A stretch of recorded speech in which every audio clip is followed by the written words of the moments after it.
morning everyone! Good morning! Welcome back again to our vlog. Ayan. Baka ng eye bags. Ganda talaga dito sa tuburan pag umaga. Feel mo talaga yung presko ng ano. Presko ng probinsya. Magwawalis muna tayo ngayon. Morning yo! Ilang silhig. Mingawa gining tuburagwas lola way magsinggit-singgit. Ha? Ito ma? Ayaw na lang oy. Ay magsinggit-singgit. Wala kasi si lola at si lolo dito. Nasa ano din sila tagbilaran sa mama kay Yuyo yung bunso nila. Magwawalis muna tayo. It's another day. So, magre-resume ulit kami ngayon sa aming house construction.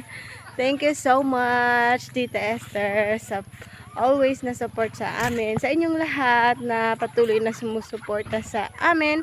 Kay Mami Lu, kay Ate Gwen, at sa inyong lahat. Thank you so much, everyone. So, ayan, nag-start na sila kuya kinuha na nila yung mga ginawa para sa beam, yung mga tawag dyan, forma, kasi hindi pa pala natapos yung pagbibim. So magbibim sila sa loob ngayon, at pagkatapos ng dyan sa loob, so gagawin na nila yung bubong.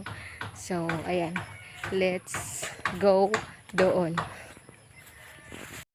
Ayan, kinukuha na nila kuya yung forma ng beam. Yeah?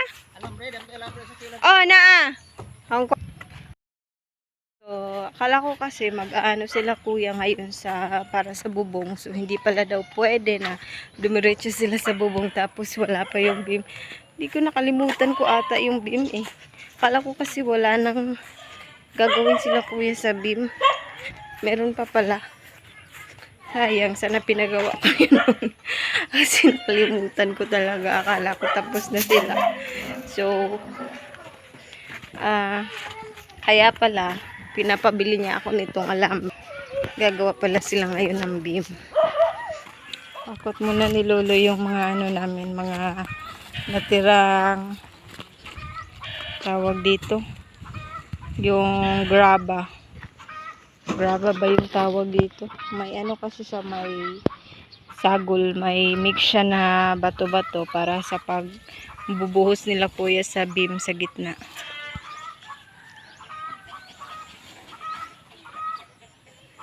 Gamit yung ano ni Manoy, yung wheelbarrow ni Manoy. Niram namin.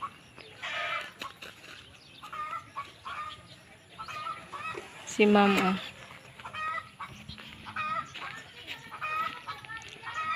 Hi, Ma'am.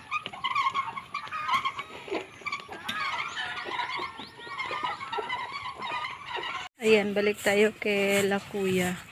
Balikan natin, tingnan natin yung ginagawa nila.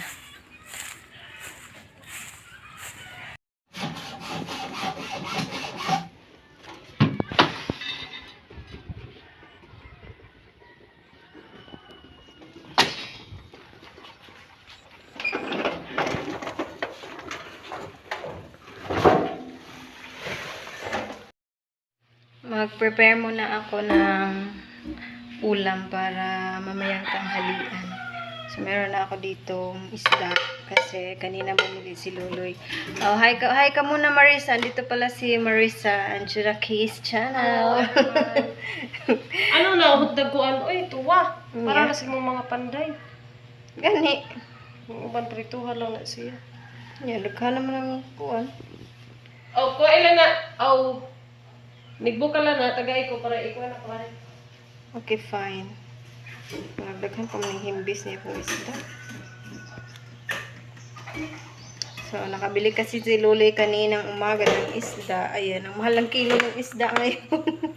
Malas isda, uy, 240, tanawa. 240, ang liliit ng isda. Sobrang mahal ng isda ngayon kasi wala nang isda sa ubay. Tsaka gulay. Fresh from the garden pa yung sangkap natin, ha? Shout out kay Camilo and Josh.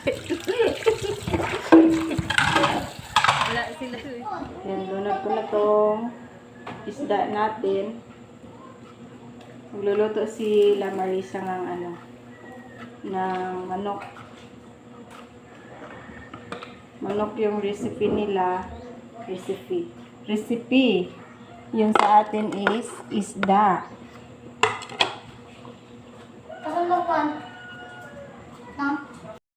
Pwede na yung ano natin, tanghalian. So, tawagin natin yung carpentero natin.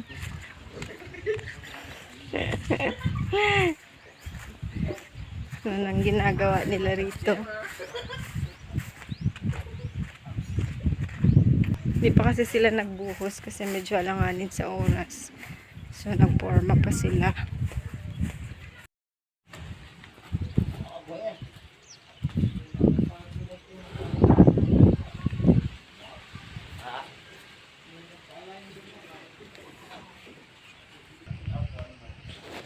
Tag-init na talaga. Biyak na yung lupa rito. Start na talaga ng tag-init. Ayan, wala nang tubig-tubig yung gilid-gilid.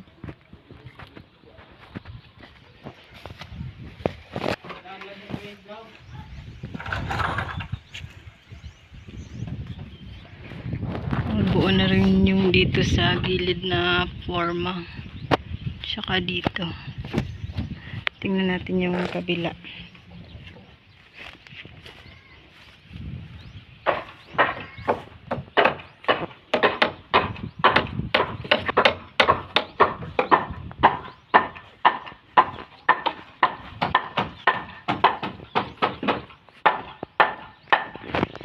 Bilis na buo. Pero dito yung sa gitna hindi pa. Sa gilid-gilid pa.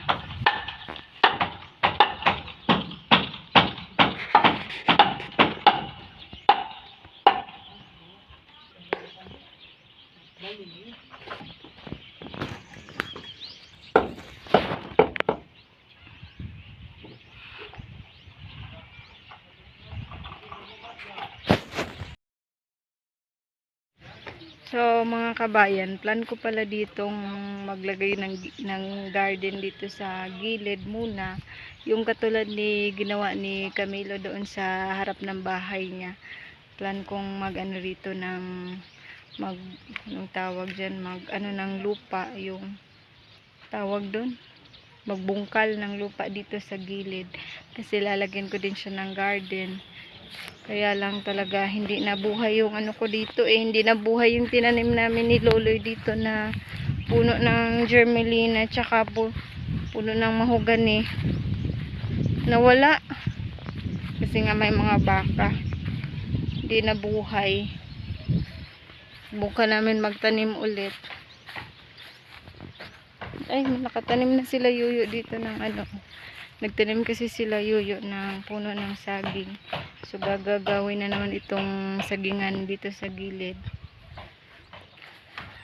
Maglalagay talaga ako dito ng ano. Dito sa harap. Kaso sabi ni Loloy, baka daw pag maapak-apakan lang pag ano nila, pag mag-ahon na sila. So, i-try ko pa rin magbungkal ng lupa dito sa gilid. Tsaka dito sa harap. Para maganda na siya tingnan. Kahit hindi pa tapos, may mga decoration na siya sa gilid-gilid.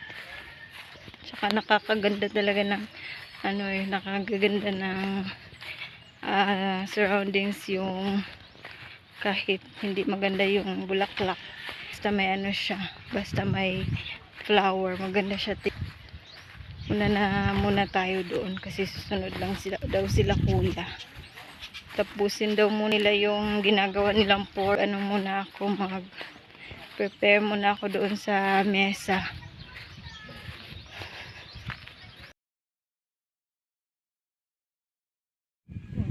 Simula na silang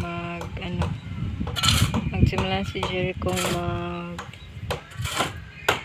tawag siya, mag-mix ng semento tsaka yung graba para makapagbuhos na sila doon sa loob.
sobrang ano na talaga niya, sobrang rupok na talaga niya. Ang dali niya putulin pag inaano ni kuya.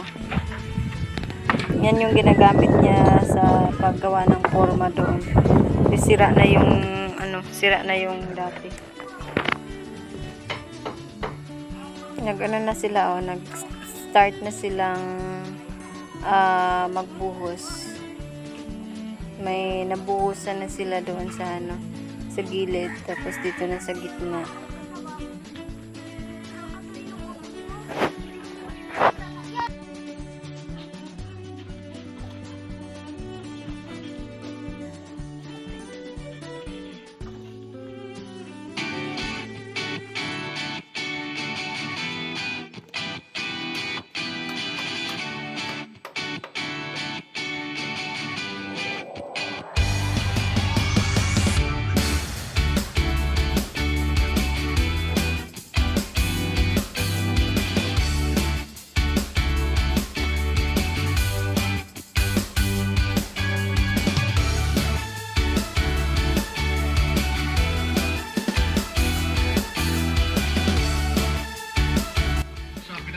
Natapos na nilang lagyan dito ng beam dito sa harap. Ha? Sina po din ang kahuman. Butang na silang sin. Sin na ba daw yung susunod?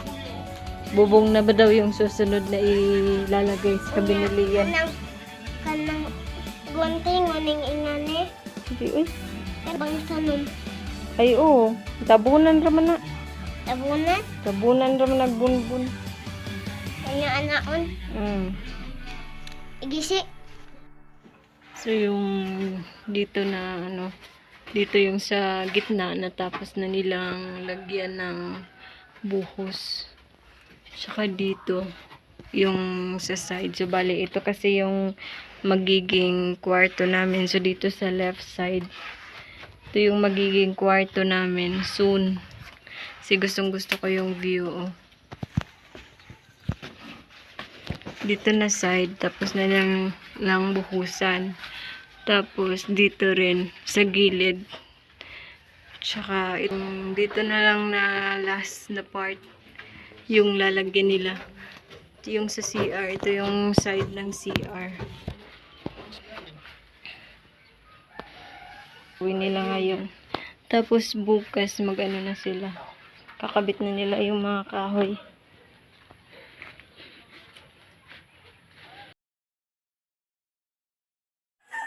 Try natin umakyat dito sa sa may taas. Tingnan natin yung sa itaas. Ayaw, madlock na ko. Madlock ko eh. Mangurog akong tiil. Madlock ko eh. Gigunitan pa dyan. Ay, basa pa man di ito.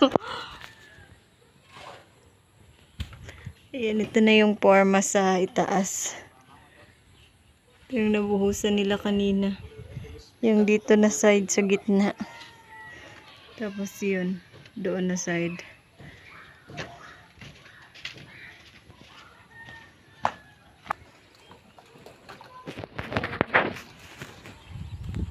Itong part na to, ito yung gusto ko sana na maging kwarto naming tatlo ni Lian.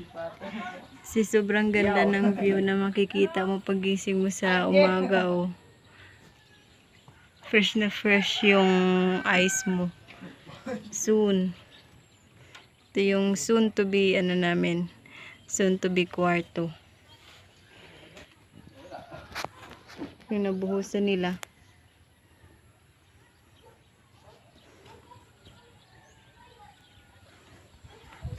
Nasaan na kaya si Lian?